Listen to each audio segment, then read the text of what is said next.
iPhone wala හැමදෙනාටම welcome back to my channel. So today I would like to share with you how to make this beautiful elegant dress. ඉතින් මේ සඳහා ඔයාලට අවශ්‍ය වෙනවා බුරුරක් රහිතව basic block එක.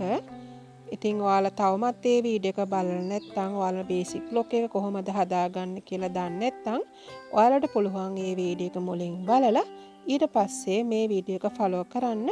ඉතින් ඔයාලට පේනවා මේ ගවුමේ ඉදිරිපස විවරයක් තියෙනවා. ඉතින් ඔයාලා අඟල් දෙකක් ඉදිරියෙන් තියලා මේ විදිහට ඉදිරිපස බ්ලොක් එක අරගෙන වට ඇඳ ගන්න. ඉතින් ඔයාලට කැමති උසක් මේ ගවුම සඳහා ගන්න පුළුවන්. ඉතින් මේ මෝස්තරයට අනුව ගොඩාක් දිග ගවුමක් නෙමෙයිනේ. ඉතින් අපි මේ විදිහට බේසික් බ්ලොක් එකේ වට මුලින් ඇඳ ගන්නවා.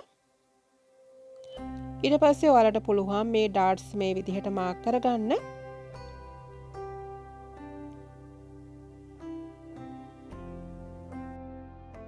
දැන් මෙතනදී අපි අඟල් දෙකක් ඉදිරියෙන් තියා ගන්නවානේ. එතනින් අඟල් භාගයක් ඕලැප් වෙන්න අපි හදා ගන්න ඕන. එතකොට අඟල් 1/2ක් අපිට ඉතුරු වෙලා තියෙනවා. ඒකෙන් අඟල් භාගයක් ඇතුළට නමලා ඉතිරි අඟල නැවතත් අපි මේ විදිහට නමා ගන්නවා. එතකොට අපිට ඔක්කොම අඟල් 1/2ක් ඇතුළට ගිහින් තියෙනවා. දැන් මේ විදිහට නමාගෙන තමයි අපි ඉතිරි කොටස් ටික නිර්මාණය කරගන්නේ.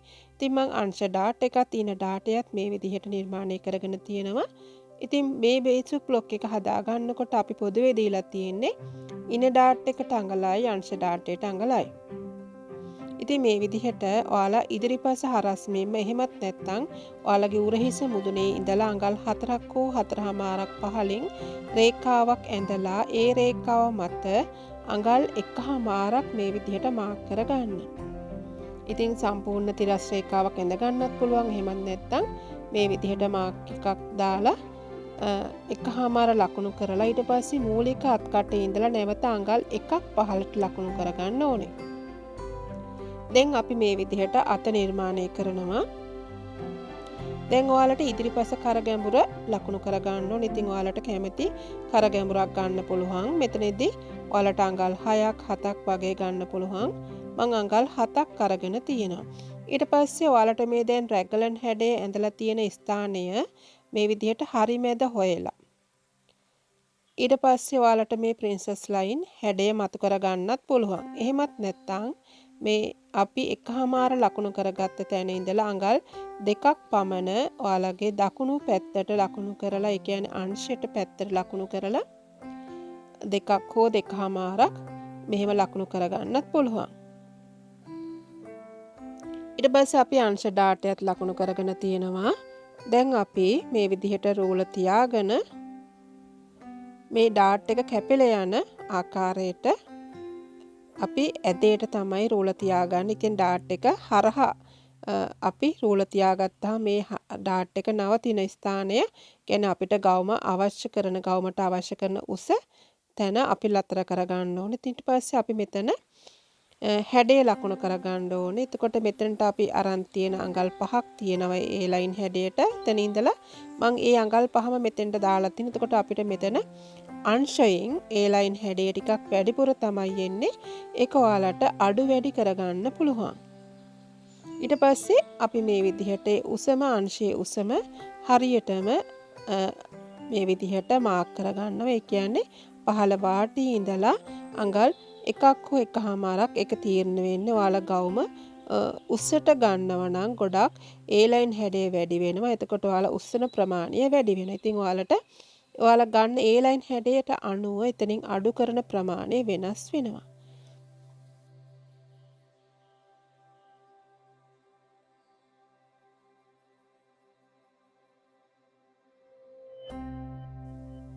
දැන් මේ විදිහට ඔයාලා එක පැත්තක් ට්‍රේස් කරගන්න ඕන. එක පැත්තක් ඔයාලට පතුරේ මෙන්න ඕනනම් කපා ගන්න පුළුවන්. එහෙමත් නැත්නම් දෙපැත්තම වෙන වෙනම ට්‍රේස් කරලා ඔයාලගේ මේ ඩ්‍රොප් බ්ලොක් එක එහෙම විදිහටම තියාගන්න පුළුවන්. ඉතින් මම මේ විදිහට එක පැත්තක් විතරයි ට්‍රේස් කරගන්නේ. මම අනිත් කොටස පතුරෙන් කපා ගන්න නිසා.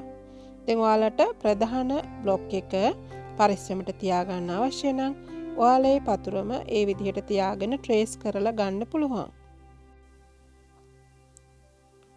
දැන් මම මේ විදිහට අංශය පැත්තෙන් එන කොටස වට කපාගෙන අංශ ඩාටය අලව ගන්න. ඒ වගේම මගේ මේ ඉන කොටසින් අඟල් භාගයක් මං හැඩ කර ගන්නවා.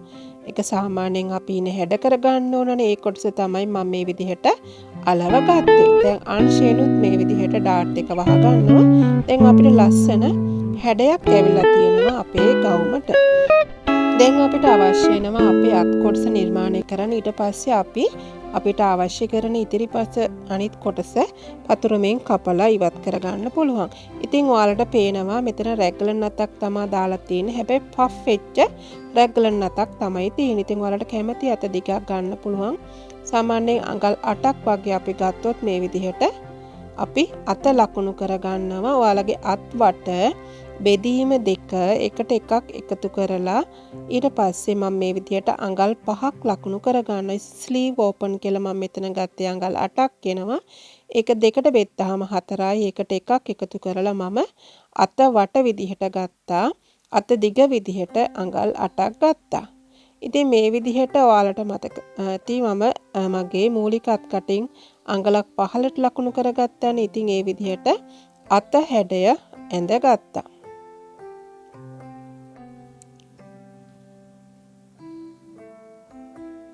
ඉතින් මේ විදිහට මම සෙන්ටර් ෆ්‍රන්ට් කියලා ලකුණු කරගත්තා මගේ අත් කොටසේ. දැන් ඔයාලට මේක වෙනත් කොලයකින් මේ විදිහට ට්‍රේස් කරලා ගන්නත් පුළුවන්. වෙනත් කොලයක් යටින් තියලා.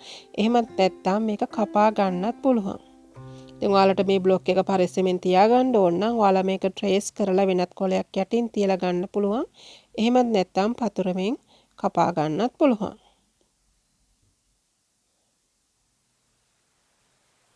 ඉතින් මතක තියාගන්න ඉදිරිපස සහ පිටුපස අත් කොටස් දෙකම එකට එකතු කරලා තමයි අපි මේ සම්පූර්ණ අත හදාගන්නේ. ඒ නිසා මාක් කරගන්න අමතක කරන්න එපා. කොහෙද අත්කට තියෙන්නේ, කොහෙද උරහිස කොටස තියෙන්නේ කියලා පොඩි මාක් එකක් දාගන්න. දැන් අපි මෙතනදී හොඳින් බලන්න අපි දැන් කොටස් දෙකක් තියෙනවනේ. අංශය පැත්තේ තියෙන උසම අපි මෙන්න මෙතෙන්ටත් ගන්න ඕන. එතකොට මේ වැඩිපුර තියෙන කොටස අපි මේ විදිහට කපලා ඉවත් කරන්න ඕනේ. ඉතින් අපි මේක මහුම් වාසි තියලා තමයි ඔයාලා මහ ගන්න ඕනේ. ඉතින් මේ විදිහට අපි අලවලා බලපුවම ලස්සන ත්‍රිමාණ හැඩයක් අපේ ගවුමට ඇවිල්ලා තියෙනවා.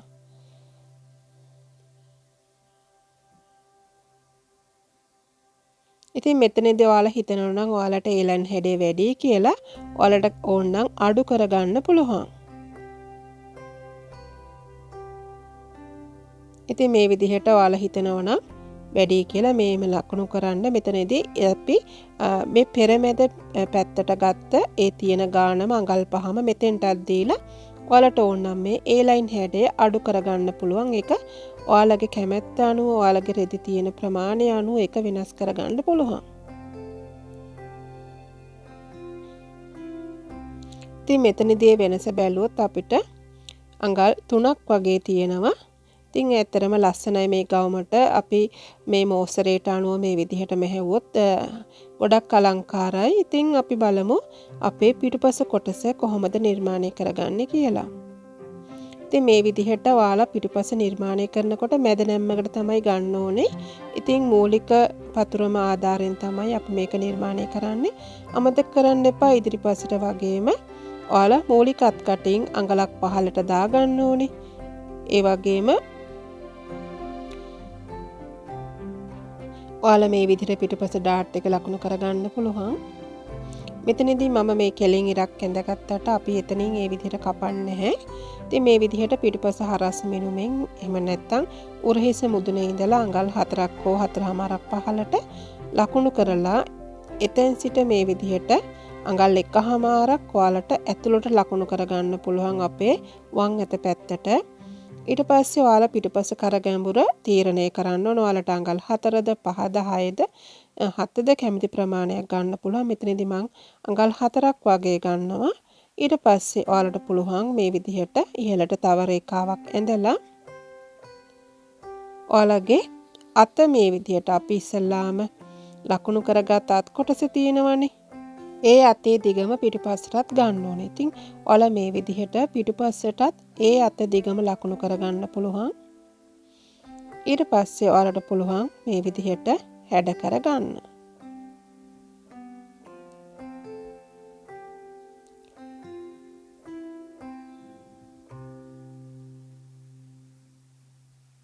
ඉතින් මේ විදිහට පිටුපස මම ලකුණු කරගෙන තියෙනවා. අත් කොටස දැන් මම මේ විදිහට අර රැගලන් හැඩය ඇඳගත්තා රූලර් තියලා මම ඔයාලට කලින් කිව්වා වගේ. දැන් අපි බලමු මේ අපි එකහමාර ලකුණු කරගත්ත තැන ඉඳලා අඟල් එකහමාරක් පමණ මේ විදිහට ලකුණු කරගන්න ඕනේ. අඟල් එකහමාරක් තමයි මම ගත්තේ ප්‍රින්සස් ලයින් හැඩය ඇඳ ගන්න. ඉතින් ඉදිරිපසට වඩා අඩුවෙන් තමයි ගත්තේ ඔයාලට පේනවා ඇති. මොකද අපිට පිටුපසට බස්ට් එකක් නැති නිසා අපිට ගොඩක් ත්‍රිමාණ හැඩයක් අවශ්‍ය නැහැ. ඒ නිසා තමයි අපි විදිහට එකහමාරක් ගත්තේ. ඉතින් මේ විදිහට අපිට කොටස් දෙකක් පිටුපසටත් අවශ්‍ය වෙනවා. දැන් ඉදිරිපසට ගත්තා වගේම අංශයෙන් මම මේ විදිහට අඟල් 7ක් ලකුණු කරගන්නවා. ඒ වගේ මේ විදිහට හැඩ කරගන්නවා. දැන් එක පැත්තක් ඔයාලට ට්‍රේස් කරගන්න පුළුවන්. අනිත් පැත්ත පතුරුමෙන් කපා ගන්න පුළුවන්.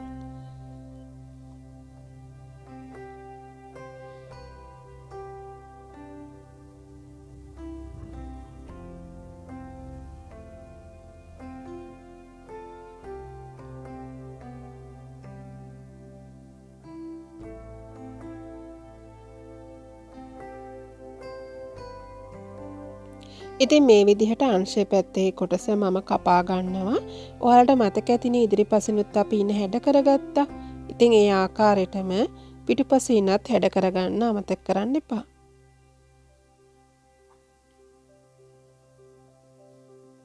ඉතින් මේ විදිහට මම දැන් පිටුපස පළුවේ මේ සෙන්ටර් බැක් එකේ අපි මේ විදිහට මැද කොටස කපා ගන්නවා.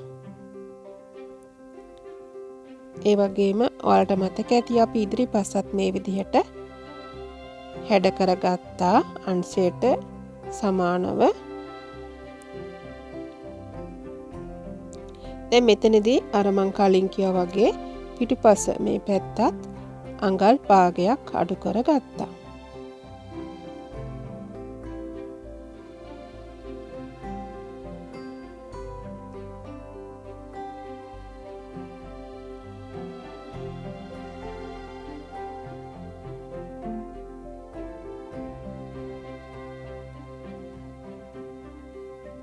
ඉතින් ගොඩක් ලස්සනට අපේ පතුරම ඇවිල්ලා තියෙනවා. ඉතින් මේ වගේ ඇඳුම් මෝස්තරයක් ඔයාලට අනිවාර්යයෙන්ම පතුරමක් අවශ්‍ය වෙනවා. මේ වගේ ත්‍රිමාණ හැඩය ලස්සනට ගන්න. ඉතින් ඔයාලට රෙද්ද මත තියලා මේක කරන්න පොඩ්ඩක් අමාරුයි. පතුරමක් ආධාරයෙන් කරගන්න ඕන නම් ඔයාලට ඇත්තටම ලස්සන නිමාවකින් යුතු ගවුමක් හදාගන්න පුළුවන්. ඉතින් අපි දැන් කරන්න යන්නේ අපේ අත් කොටස නිර්මාණය කරගන්න. ඉතින් මතකනේ අපි ඉදිරිපස කොටසයි පිටුපස කොටසයි එකතු කරලා තමයි අත් කොටස හදාගන්න ඕනේ.